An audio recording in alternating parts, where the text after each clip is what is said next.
Mari gunakan akal pikiran, gunakan akal sehat untuk melihat sesuatu.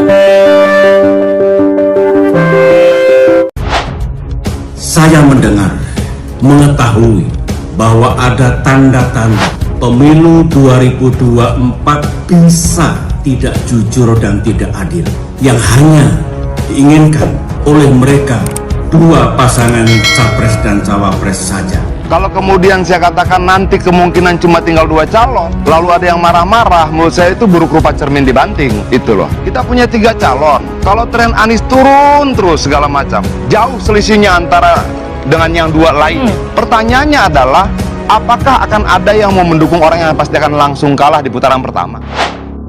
Pikiran seperti itu batil. Itu bukan hak mereka. Pemilu adalah hak rakyat, hak untuk memilih dan hak untuk dipilih. Yang berdaulat juga rakyat. Tren Anies ini turun. Dia turun karena metode kerja. Dia turun karena pilihan isu. Dia turun karena tidak mampu menjelaskan pada publik. Dia turun karena banyak hal lain. Jangan kambing hitamkan orang lain. Kalau dia turun, bukan salah siapa-siapa. Bukan salah Jokowi, bukan salah Prabowo, bukan salah Ganjar. Bukan. Kalau dia turun terus, itu bukan salah Adian.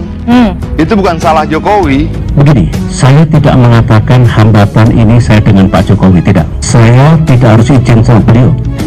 SBY bukan bawahan Jokowi, SBY bukan bawahan Jokowi, Partai Demokrat bukan partai koalisinya Pak Jokowi, Partai Demokrat bukan partai koalisinya Pak Jokowi.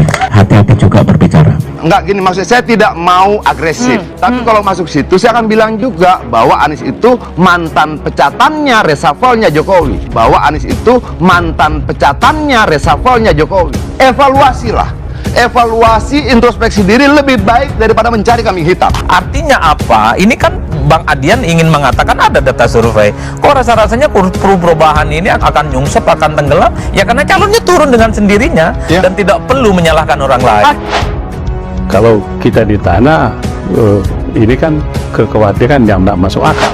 Tidak waras kalau kita khawatir. Mana khawatir? Bukti-buktinya sama sekali tidak ada yang baru di situ kan?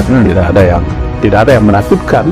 Kita kan tidak tahu juga apakah Mas Anies ini jadi berlayar atau tidak, kan begitu. Itu kan pertanyaan kita juga. Kalau assuming di sana beliau gagal berlayar, kan kita harus membuat pilihan. Oke, pertanyaan saya, kita pakai logika, kita rasional. Kalau dia turun terus sampai angka 13%, terakhir sudah 14% loh. 13%, 9%, 8%, apakah tetap mau dukung? Kalau mau ya terserah, nggak apa-apa buat saya. Kita melihat apa yang dihadapi oleh teman-teman Nasdem sebagai pendukung utama Mas Anies, kan begitu ya.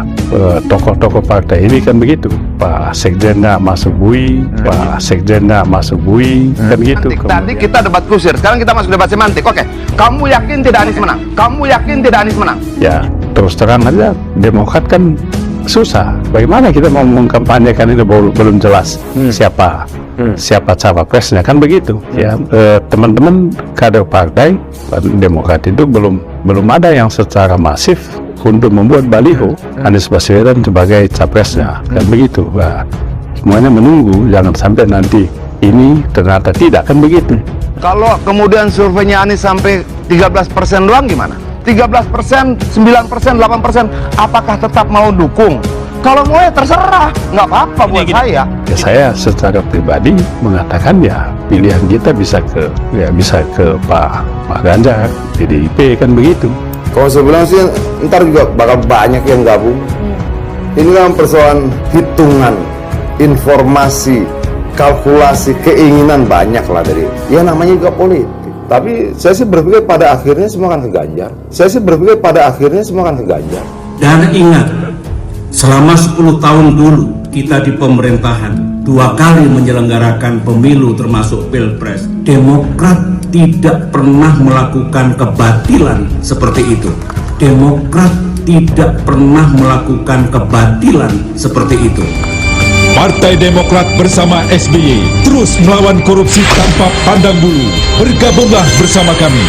Katakan tidak pada korupsi. Katakan tidak pada korupsi. Satu persatu pemeran dalam iklan Hari Anti Korupsi Partai Demokrat menjadi tersangka bahkan ditahan oleh KPK. Gelengkan kepala dan katakan tidak. Tidak. Abaikan rayuannya dan katakan Tidak. Tidak. tutup telinga dan katakan Tidak.